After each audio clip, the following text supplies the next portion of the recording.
TV Média. Bonsoir Eva Rock. Bonsoir Isabelle, bonsoir à tous. Et vous arrivez Eva avec une bonne nouvelle ce soir concernant la numérotation des chaînes. On va d'abord faire un petit test avec vous Isabelle, Maud et Ombline. Si je vous dis France 5, vous allez me dire c'est sur quelle chaîne ? La 5. Bien joué Ombline. M6 C'est super dur. 6. Voilà, plus difficile, France 4. La 4. La 4. Ah bah non, voilà, déjà, ça y est.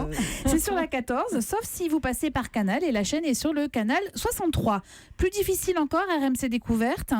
Les filles 31. Non, 24 pour ceux qui ont une box free ou Orange, 98 pour ceux qui passent par Canal, 138 pour Numéricable. Alors je vais m'arrêter là, mais nous sommes c'est trop dur d'accord pour nous, ça. pour dire que cette numérotation est un joyeux bazar, pour ne pas dire autre chose.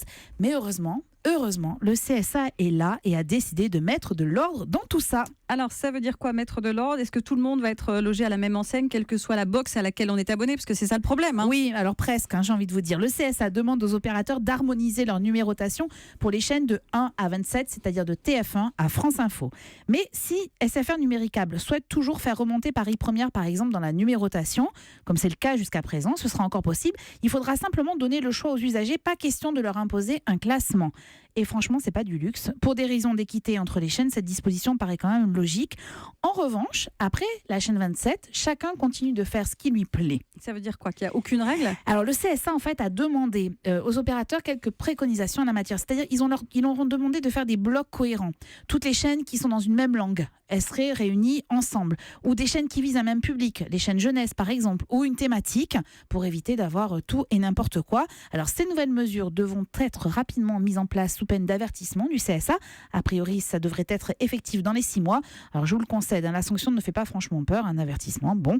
Mais reconnaissons au moins au CSA la volonté d'harmoniser un système auquel on ne comprenait rien. Ok, on comprend mieux, merci. Voilà. Merci Eva. Alors ce soir, on zappe sur quel numéro ? Vous nous conseillez quoi ?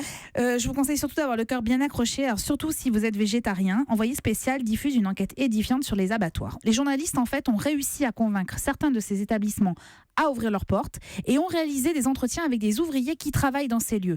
Des hommes qui sont parfois à bout de nerfs, comme Mauricio. Il est employé dans un abattoir de Limoges. Enfin, plus exactement, il était employé parce que face à la maltraitance des animaux et notamment des fœtus de veaux qui étaient jetés aux ordures, il a décidé de filmer clandestinement l'établissement et de donner ces images à l'association L214 et il témoigne ce soir. 10 heures dans la journée, debout, dans le froid, dans l'humidité, dans la merde, dans le gras, les odeurs.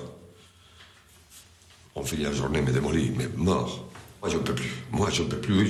Plus jamais je remettrai mes pieds dans une chaîne d'abattage. Ni à Limoges, ni nulle part ailleurs. Plus jamais. Alors c'est de nouveau un travail remarquable de la part de l'équipe d'Élise Lucet. C'est à voir sur France 2 et c'est à 20h55 avec le cœur bien accroché quand même. Et vous aussi, vous faites un travail remarquable tous les jours. Merci Eva Rock et à demain.